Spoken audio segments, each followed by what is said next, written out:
کورسنگ class کے سوال و جواب کے اس سیشن میں یہ ایک سوال ہوا ہے کہ کیا کسی قبر، کسی روضہ یا کسی مقبرہ کا طواف کرنا جائز ہے؟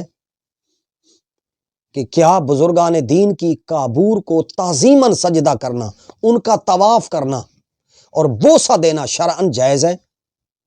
دیکھیے، یاد رکھ لیں، کسی بھی نبی ولی کی قبر کو، روضہ کو، زری کو، مزار کو عبادت کی نیت سے سجدہ کیا جائے گا تو یہ شرک ہے اور ظلم عظیم ہے۔ اسلام میں اس کی قطعاً کوئی اجازت نہیں ہے۔ محض تعظیم اور تکریم کی نیت سے اگر کوئی آدمی سجدہ کرتا ہے تو یہ بھی شریعت اسلامی میں، نبی علیہ الصلوۃ والسلام کے دین میں، شریعت میں یہ شرعاً حرام ہے۔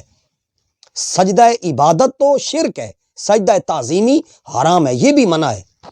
لہذا اسلام میں صرف اور صرف بیت اللہ کا طواف ہے، کسی زری کا، کسی مقبرے کا، کسی روضے کا اور کسی مقبرے کا اور کسی قبر کا، کسی بڑے سے بڑے شخصیت کی قبر کا طواف کرنا جائز نہیں ہے۔ یہاں تک کہ حضور سید عالم صلی اللہ علیہ وآلہ وسلم کے گنبد خضرا کا بھی طواف کرنا جائز نہیں ہے۔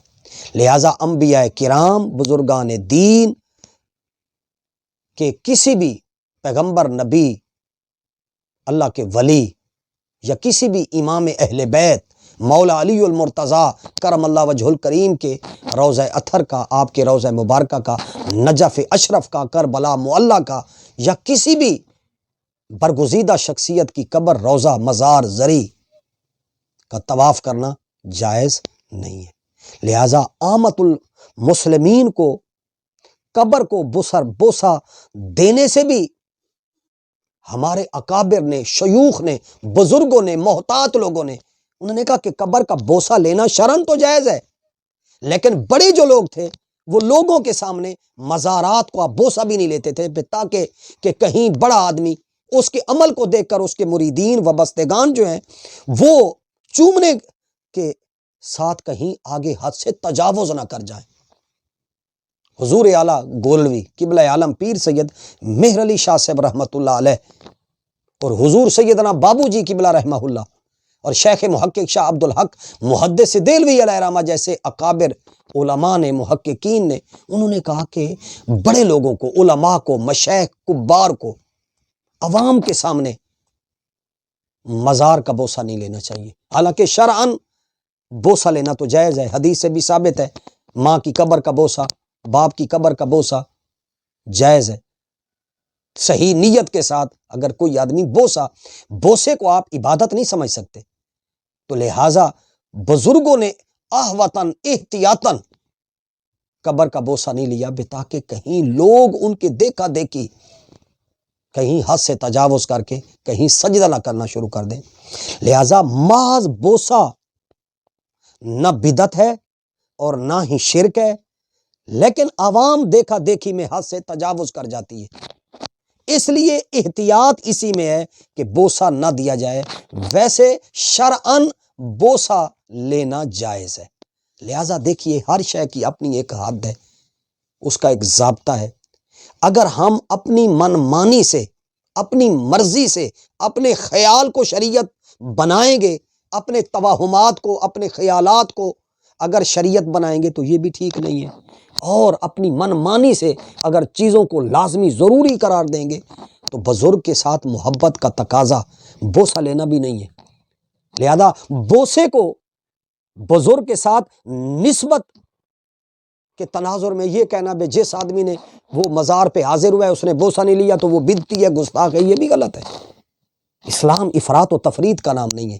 یہ جو ہمارے مزارات پر، مقبروں پر، روضوں پر بزرگوں، سادات، علماء، مشائخ اور ائمہ اہل بیت کے روضوں اور مقبروں کے ساتھ جو لوگ جا کر لوگ حد سے تجاوز کم کر رہے ہیں، اس کی حوصلہ شکنی کرنی چاہیے، لوگوں کو سمجھانا چاہیے۔ یہی وہ وجہ ہے کہ یہ جو شرک کا آغاز ہوا ہے، شرک کیوں کر ہوا ہے؟ حضرت نوح یا حضرت ادریس علیہ السلام کی وہ جو 5 بزرگ بیٹے تھے، ود، یعوق، نصر، وہ اولیاء اللہ تھے، لوگ ان کے ساتھ بیٹھ کر اللہ اللہ کیا کرتے تھے، ان کو لوگوں کو سکون ملتا تھا۔ جب وہ دنیا سے رخصت ہو گئے تو لوگ ان کی یادوں میں اداس رہنے لگے۔ شیطان نے ان کو آ کر پٹی پڑھائی، بے تم ان کی شکلیں بناؤ، ان کے مجسمے بناؤ، اور ان کو عین نماز جو ہے عبادت کے وقت ان کو اپنے سامنے رکھو۔ انہوں نے کہا ہم تو اللہ کی عبادت کرتے ہیں، ہم تو ان کو سامنے نہیں رکھیں گے۔ شیطان نے کہا چلو مجسمے تو بنا لیے، لہذا تمہیں سکون نہیں آتا نا، تو لہذا ان کو جو ہے نا اپنے آگے سامنے نہ رکھو، تو سائڈ پہ رکھ دو۔ تو سائڈ پہ رکھنا شروع کر دیا۔ پھر ایک نئی نسل آئی، ایک دور چلا گیا، انہوں نے کہا چلو سائڈ پہ پڑے ہوئے ہیں تو لہذا ہمارے تو بڑے لوگوں نے بنائے تھے، لہذا لوگوں نے پھر چومنا شروع کر دیا۔ پھر اگلی نسل آئی تو انہوں نے پہلے پاؤں چومتے تھے، پہلے ہاتھ چومتے تھے، پھر اگلی نسل آئی تو اس نے پاؤں چومنا شروع کر دیا۔ لہذا ڈائریکٹ براہ راست شرک نہیں ہوا، محبت میں غلو کر کے لوگوں نے پھر ان کی پوجا پاٹ کرنا شروع کر دی۔ بعد میں تیسری چوتھی نسل آئی، تو لہذا اس لیے بزرگوں نے ان باتوں کو سمجھایا ہے۔ اعتدال کے ساتھ آپ اور میں معاملات کو سمجھیں، غلو کریں گے اپنی عوام کو سمجھائیں گے نہیں، متشدد طبقہ اس کے فتوے جو ہیں ہر بات کو شرک، یہ بات بھی درست نہیں ہے۔ اور ہمارے جو اہل سنت علماء ہیں ہر چیز کو تھوک کے حساب سے رد عمل میں بھئی یہ بھی نہیں ہے، یہ بھی نہیں ہے، یہ بھی نہیں ہے، لہذا عوام جاہل جدھر جاتی ہے اس کو جانے دو، یہ بھی بات درست نہیں ہے۔ تو لہذا کسی بھی قبر روضہ کا طواف کرنا شریعت میں جائز نہیں ہے۔